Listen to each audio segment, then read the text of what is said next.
La grande réforme fiscale promise par Donald Trump pendant sa campagne est enfin adoptée.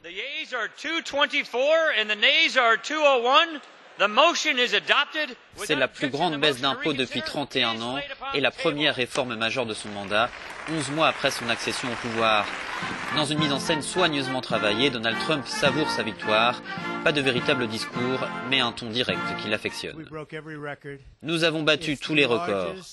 Je dis toujours que c'est la plus énorme baisse d'impôts de l'histoire de notre pays et la plus grande réforme.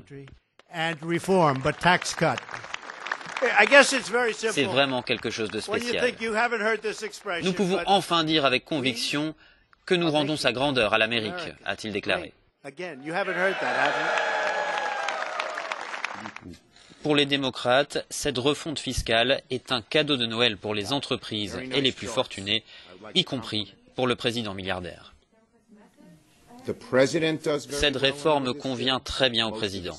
Elle convient à la majeure partie du cabinet et à une grande partie de ses donateurs, a déclaré le chef de file des démocrates au Sénat. Oui, le président fait partie des 1% les plus riches. Et la réforme vise à favoriser les 1% les plus riches. Donc le président fait partie intégrante du problème. Le président espère faire de cette victoire politique un argument électoral aux législatives de novembre 2018, même si 2 tiers des Américains sont d'avis que les baisses d'impôts profiteront plus aux riches qu'à la classe moyenne.